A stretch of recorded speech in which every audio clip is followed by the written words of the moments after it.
Garrett, got sleep?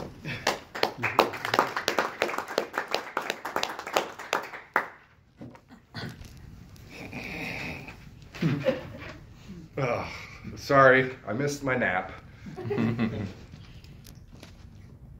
Today I want to talk to you about an idea called polyphasic sleep. Does anyone in here struggle with sleeping problems? It could be sleep apnea or sleep deprivation, or just want to sleep better. It's an important part of our health. First, I want to start with a disclaimer. Don't take any of these facts or my opinions. Don't take my word for it, and consult with a physician or a neurologist before trying any of this at home. So first thing to ask yourself, why would someone look at polyphasic sleeping? So first of all, time. Time is our greatest asset. More than money, time is money. And we're all looking for more time in our day. And in fact, I tried this. I failed miserably, but I'll tell you a little bit about the story of how my experience was and how I'd like to try it again. But just a short calculation, you're going to gain an extra 4 hours a day, 4 to 6 hours a day. That's 3 months a year and 15 years on your average lifespan. Did you know you spend a third of your life sleeping?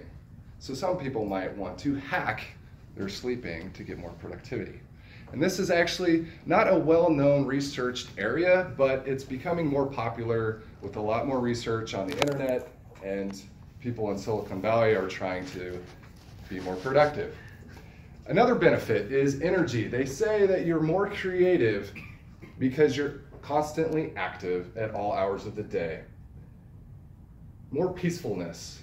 You actually will gain some extra time in the middle of the night when no one's around. So if you're busy helping and working with people during the day, at night, you actually have some time to do more work. And disadvantages are you have conflicts with others that are not in this polyphasic, and it's the #1 reason why people don't actually do it or they actually quit.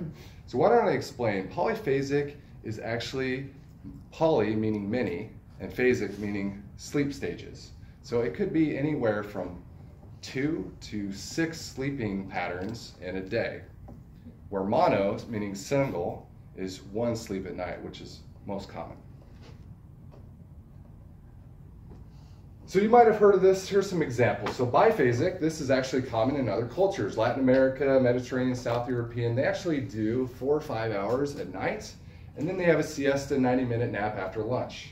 That'd be pretty great, actually, I think. Another thing is, think of babies. When they're first born, you have to train them to sleep through the night because they're up and awake at all hours at night. And even retirees, they don't have anything to do. What do? They're up at night and they're sleeping and taking naps during the day. Another experiment for military and astronauts, they need to be awake and always be busy doing things or be on alert at many times during the day. And also you can see this very common in animals. Think about how often they sleep during the day and if they're up at night. And then lastly, you have the mad scientists such as Nikola Tesla, who only slept 2 hours a night. And he was busy the entire day. So if you want to be like Iron Man, you can check this out. So what about our sleep health? How does this impact our health? Well, bottom line is we don't really know. There's still a lot of research being done. But by average, most physicians recommend 6 to 8 hours. That is the general average.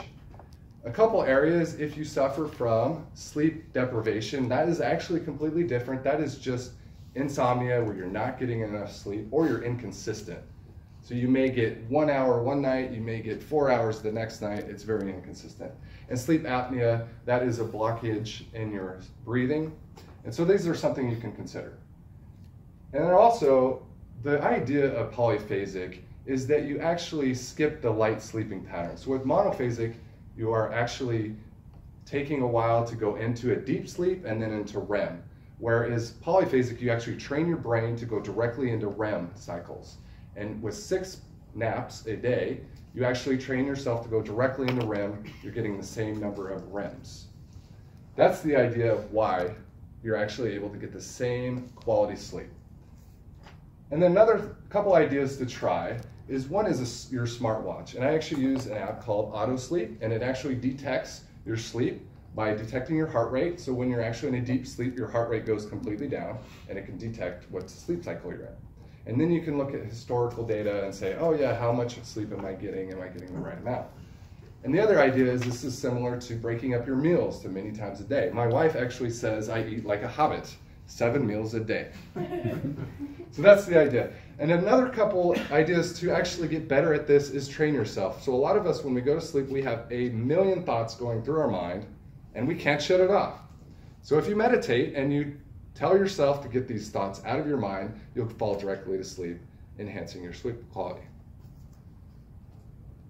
So here's a few examples, as I talked, monophasic, single, and you can work your way. And another one is the everyman. The everyman is pretty common over here, where you actually have 1 and then 2 naps during the day. And then ultimately is the Uberman, is 6 20-minute naps a day. Here's some literature. I actually found there's not a lot of published material out there. I read a book called Uber Sleep, and this is an experience from an author's point of view of how he experienced it. And a lot of his experience was through college. So if you're up late at night and you need to study for an exam, this is really increase your productivity if you're doing a project. And that's what he said. He said the most important part of it was to actually be on schedule, because if you're off, it'll throw you off and you'll have to start all over. There's actually a 2-week adoption time. That's the hardest. That's what most people don't make it through, because it is so difficult because you're so tired to make it through. Once you make it through the adoption period, it's a lot easier.